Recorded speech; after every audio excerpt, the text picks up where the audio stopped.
All right, YouTube, we're going to be doing part 2 of our squat series to help you break plateaus, perform the squat efficiently, and 2x your body weight in the squat. We already talked about how to set up while we're in the rack. Today, we're going to talk about breathing and bracing, our descent, and our explosion at our hole, exactly how to do it, just like the pros. Let's first talk about breathing and bracing. Number 1, we need to breathe and brace to make sure we prevent energy leakage. Imagine you have a soda can and you are pressing on that soda can and it's closed and you can't get anything to go. It's not going to squish on you. That is what we want to have for our core. If you poke holes in it and you press on it, all the energy, all the liquid is going to leak out, and we don't want that. Even if you're wearing a weight belt, you still want to brace like this. Breathing and bracing 360. Okay, you'll see a lot of people shrug when they breathe and brace. You want to breathe out and tight, right? So one of the drills I do is I put my hands around my client's torso and have them breathe into my fingertips and then tighten, and then I'll press in so that they know what it feels like to have a 360 tight core. Whether you wear a belt or not, you want to breathe out like this. Okay, we want to do this every single rep so that we prevent energy leakage. Number 2, when we're going into our descent, for our descent, we want to make sure that we are sitting down and back at the same time. Some people teach to sit back, some people teach to sit down. And it doesn't matter if you're doing high or low bar, you want to break the hip and break the knee at the exact same time. This is going to allow that dorsiflexion angle so that your knees can track over your toes and you can actually get your depth.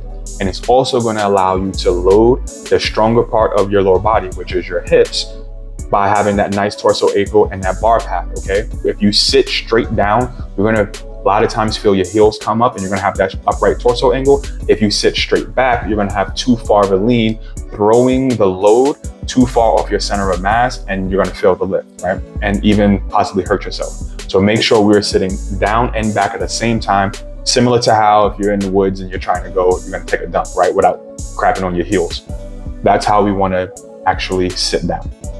Then let's talk about our explosion out of the hole. There are 2 things we're gonna do here. First is with our lower body. We're going to picture a crack in the ground right between our legs, and we're gonna push the earth down and away, like we're trying to split that ground apart. This is going to allow us to activate every single lower body muscle and really get into those glutes.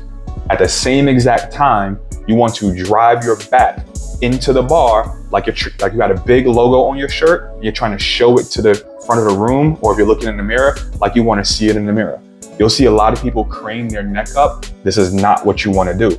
You want to actually get your chest up, right? That cue chest up is good for some people, but what I like to say is back into the bar gives them the external cue to actually stay tight and stay pushing against the bar. That's going to help you get the weight up and off of you, right? So imagine having your hips working and your back helping you get up. If when done right, you're going to feel that bar path be nice and even, nice and straight up and down.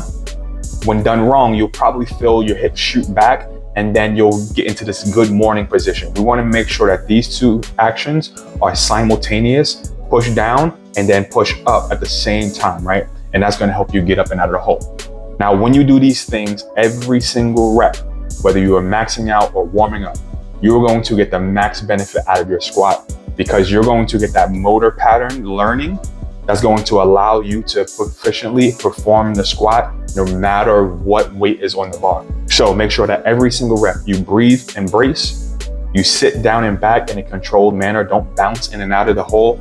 And then you're going to get out of the hole by driving your feet down and driving your back into the bar.